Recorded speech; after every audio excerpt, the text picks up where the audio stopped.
মাই traditional কিচেনে আরো একটা নতুন রেসিপির ভিডিওতে আপনাদের সকলকে স্বাগত জানাই। আশেপাশের এলাকায় হয়তো বৃষ্টি হয়েছে, সকাল থেকে ঠান্ডা একটা হাওয়া হয়েছে, সঙ্গে আমাদের দিকে এক দু ফুট বৃষ্টিও পড়ছে। ঠান্ডা ঠান্ডা আবহাওয়া, এই আবহাওয়ায় বাজার থেকে বেশ বড় সাইজের একটা শোল মাছ নিয়ে এসেছে। আজকে সেই শোল মাছটা নিজে হাতে কেটে শোল মাছের ভাপা রেসিপি করবো। তো সম্পূর্ণ ভিডিওটা দেখার অনুরোধ রইল। আশা করি আজকের ভিডিওটা আপনাদের অনেক ভালো লাগবে। চলুন তাহলে মাছটা কেটে নিই। এই দেখুন, এই যে কত বড় সাইজের শোল মাছটা, আর সঙ্গে দেখুন, এই দেখুন একটা এই যে কুচে মাছ, এই দেখুন। যখন পুকুরে জল শুকিয়ে যায় তখন কুচে মাছগুলো মাটির তলে ঢুকে যায়। মাটি কাটা হচ্ছে, গাড়িতে করে মাটি নিয়ে যাওয়া হচ্ছে রাস্তা দিয়ে, সেখান থেকে ওই কুচে মাছটা রাস্তায় পড়েছিল, তাই শ্বশুরমশাই আবার বাড়িতে নিয়ে এসছে। ওই মাছটা পরে রান্না করব। তো আপনারা যদি কুচে মাছের রেসিপি দেখতে চান অবশ্যই আমাকে কমেন্টে জানাবেন। আর দেখুন, মাছটাই যে আজকে ঘরেই কাটবো, বাইরে বৃষ্টি হচ্ছে। মাছটাকে আস্তে আস্তে আগে মেরে নিয়েছি। এমনিই মাছ কাটতে পারি না, এত বড় মাছ, তারপর জ্যান্ত মাছ তো আরো কাটতে পারবো না। তো মাছটাকে এখন কেটে নিই।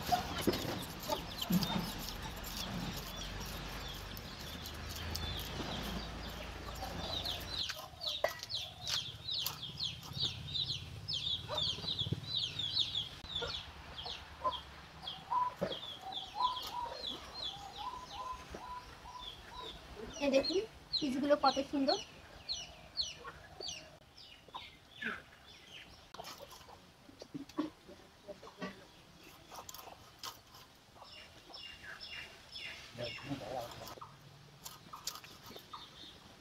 মাছটাই যে কাটা হয়ে গেছে, মাথা বাদ দিয়ে 8 পিস মাছ হয়েছে।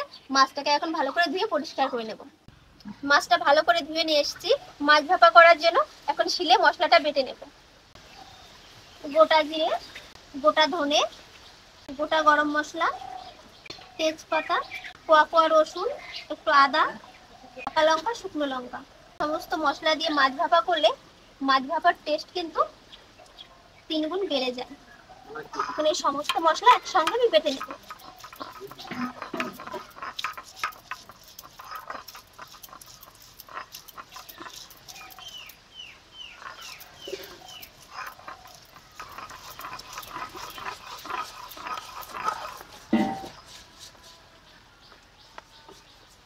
মশলাটাকে দেখুন একদম মিহি করে বেটে নিয়েছি।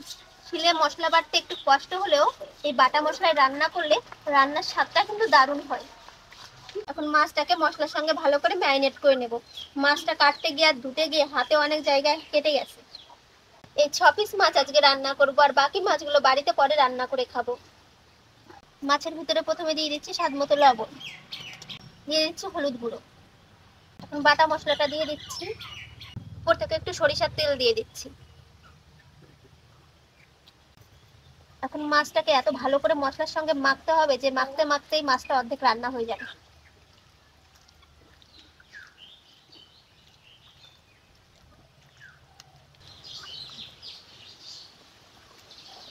সবকিছুতে মাখার পরে এত সুন্দর দেখতে লাগছে, মনে হচ্ছে এখনই খেয়ে নি।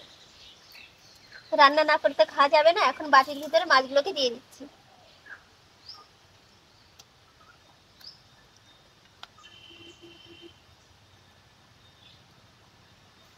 এখন মশলাটা দিয়ে দিচ্ছি।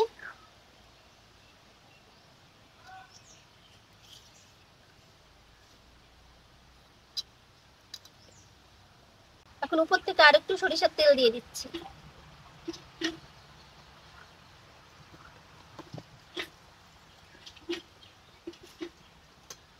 এখন কিছু ঢাকনা দিয়ে নিচ্ছি। কড়ার ভিতর এখন জল দিয়ে দিচ্ছি। এখন এই জলের ভিতর টিফিন বক্সটা বসিয়ে দিলাম। এখন 40 মিনিট ভাপিয়ে নেব মাছটাকে ভালো করে।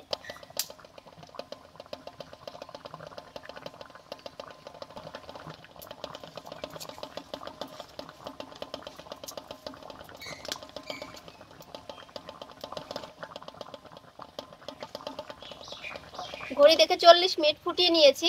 মাঝে একবার জল শুকিয়ে গেছিল, আর একবার জল দিয়ে দিয়েছি। মাছ ভাপাটা তৈরি হয়ে গেছে, এখন নামিয়ে নেব টিফিন কারিটা। টিফিন বক্সের ঢাকনাটা এখন খুলে নেব। ওয়াও, দেখুন কি দারুণ হয়েছে, দেখেই জিভে জল চলে আসছে।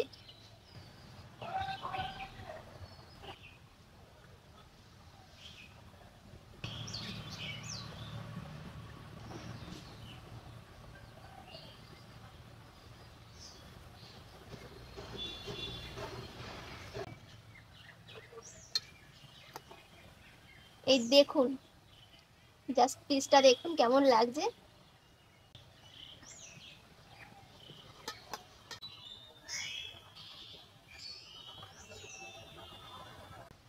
সাদা ভাত আর তার সঙ্গে দেখুন গরম গরম মাছ ভাপা, জাস্ট ওয়াও।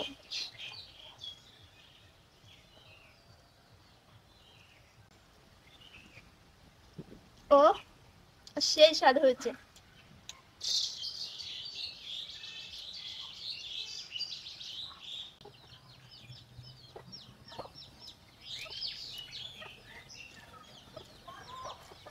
বাঙালিরা কি কি কাজ ভালো পারে আমি বলতে পারবো না, কিন্তু রান্না বান্নাটা কিন্তু জমিয়ে করতে পারে। দারুণ হয়েছে।